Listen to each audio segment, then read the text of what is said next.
Hello, friends. Welcome to Creative Medicine. In this lecture, we will learn about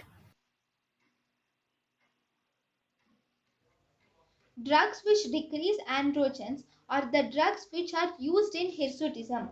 Drugs decreasing production of androgens are third or fourth generation oral contraceptive pills or are the drug of choice for hirsutism, whereas gonadotropin releasing hormone agonists are given in continuous manner. This can also decrease androgens. Gonadotropin releasing hormone antagonist can also be given. Anti-androgens.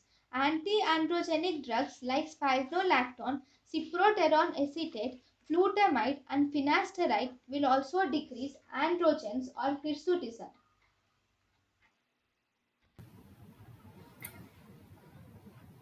thank you and thank you for watching.